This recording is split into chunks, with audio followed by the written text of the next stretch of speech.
আমি যদি দুনিয়ার মধ্যে রবচাহি জিন্দেগি অর্জন করতে পারি, তাহলে কাল কিয়ামতের পরে জান্নাতে আমি মন চাহি জিন্দেগি অর্জন করতে পারবো। বলেন সুবহানাল্লাহ। মন চাহি জিন্দেগি বুঝেন? ওয়ালাকুম ফিহা মা তাশতাহি আনফুসুকুম ওয়ালাকুম ফিহা মা তাদউন। কার মন চাহি জিন্দেগি হচ্ছে জান্নাতে যাওয়ার পরে তোমরা যা চাইবা তাই পেয়ে যাবে। বলেন সুবহানাল্লাহ। ওয়ালাকুম ফিহা মা তাশতাহি আনফুসুকুম ওয়ালাকুম ফিহা মা তাশতাহি আনফুসুকুম। তোমাদের নফস যা কিছু কল্পনা করবে, তোমাদের নফস যা কিছু চিন্তা করবে, তোমরা মনে মনে যা কিছু চিন্তা করবা, জান্নাতে যাওয়ার পরে অটোমেটিক্যালি সাথে সাথে তা হয়ে যায়। বলেন সুবহানাল্লাহ। মন চাই জিন্দেগি কেমন জানেন? মন চাই জিন্দেগি মন চাইবে আল্লাহ আমাদের সন্তান দরকার। কি দরকার বলেন? সন্তান দরকার। ভাই আমার বন্ধুরা আমার, জান্নাতের উদ্দের সাথে জান্নাতের বিবির সাথে মিলামেশা হওয়ার পরে সাথে সাথে স্ত্রী গর্ভবতী হয়ে যাবে, সাথে সাথে গর্ভবতী হয়ে যাওয়ার পরে সন্তান প্রসব হয়ে যাবে, সন্তান প্রসব হয়ে যাওয়ার পরে সাথে সাথে বাবা বাবা বলে ডাকবে। বলেন সুবহানাল্লাহ। দুনিয়ার সমস্ত নিয়ামত জান্নাতে থাকবে, দুনিয়ার যত নিয়ামত আছে সমস্ত নিয়ামত জান্নাতে থাকবে। দুনিয়াতে একটা ঘুম নিয়ামত, ঘুম একটা নিয়ামত না বলেন? আল্লাহ দুনিয়ার মধ্যে ঘুম একটা বড় নিয়ামত। আল্লাহ তাআলা এই ঘুম সম্পর্কে কত জায়গায় আলোচনা করেছেন, তার কোনো হিসাব নাই। আল্লাহ তাআলা সূরা নাহর মধ্যে বলতেছেন, ওয়াজআলনা নাওমাকুম সুবাতা ওয়াজআলনা লাইলা লিবাসা।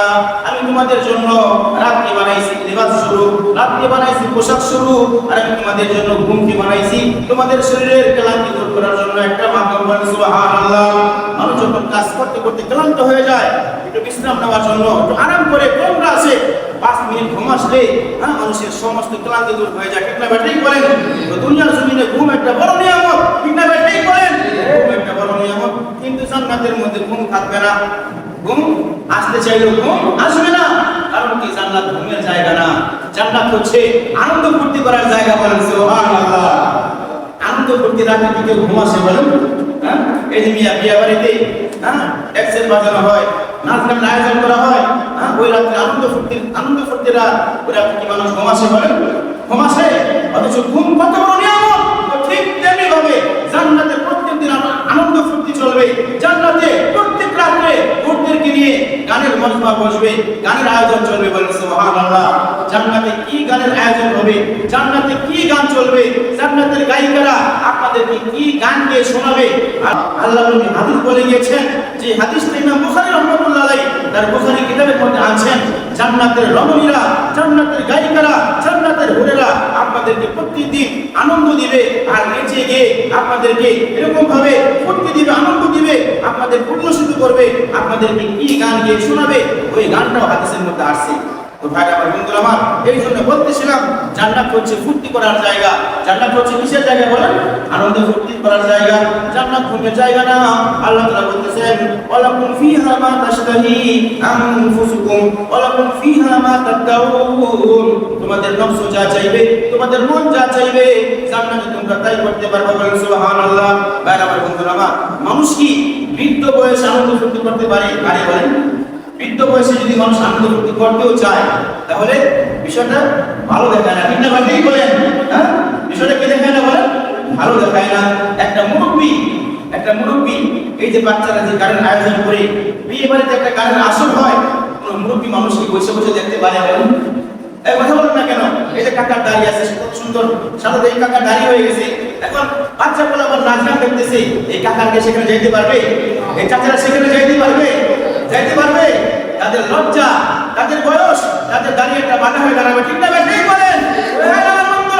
কাল কিয়ামতের ময়দানে যেন এই মুরব্বী বয়সটা তার লজ্জা হিসেবে ব্যবহার করতে না পারে, তার দাড়ি যেন লজ্জা হিসেবে ব্যবহার করতে না পারে, এই জন্য জান্নাতে কোনো মানুষের দাড়ি থাকবে না। আল্লাহু আকবার বলেন।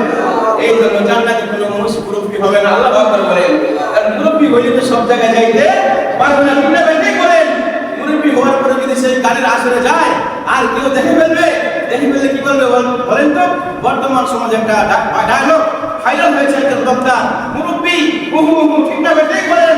এই কাকা যদি এখন গানের আসরে গিয়ে বসে, পাশ থেকে কেউ বলতে পারে, মুরব্বী এই মুরব্বী আপনার দ্বারা কিন্তু এই কাজটা মানায় না, বলতে পারে কি পারে না? ভাইরা আমার বন্ধুরা আমার, এই জন্য আল্লাহ তাআলা কাল কিয়ামতের ময়দানে জান্নাতের মানুষদেরকে আল্লাহ তাআলা মুখের মধ্যে দাড়ি দিবেন না। দুনিয়ার মধ্যে যে সমস্ত মানুষের মুখের মধ্যে দাড়ি নাই, জান্নাতে যাওয়ার পরেও গাড়ি থাকবে। আল্লাহু আকবার বলেন।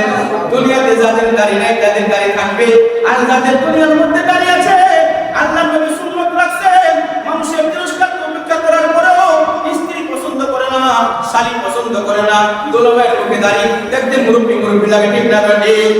আমার বন্ধুরা আমার, তারপরে সে লম্বা লম্বা দাড়ি রাখছে, কাল কিয়ামতের ময়দানে জান্নাতে যাওয়ার পরে এই স্বামী, এই নওজোয়ান যুবকের এই দোলাভাইয়ের মুখের মধ্যে কোনো দাড়ি থাকবে না। কারণ কি বলেন তো?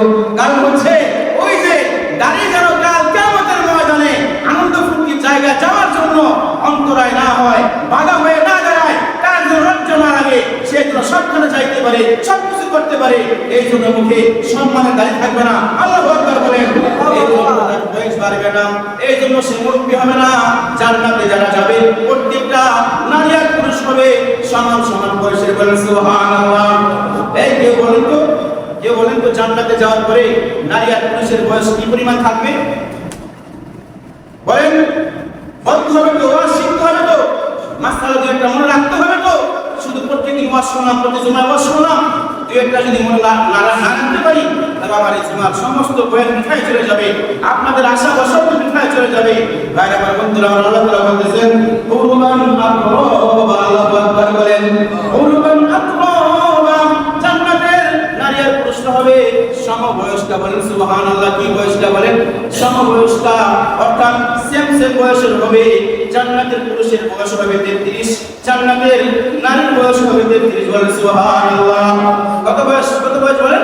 33 বছরের নওজোয়ান যুবক থাকবে, তাদের বয়স আর বাড়বেও না আর কমবেও না। কারণ কি বলেন তো? কারণ কি? ওই যে আনন্দ ফুর্তি যেন তাদের না কমে। বলেন সুবহানাল্লাহ।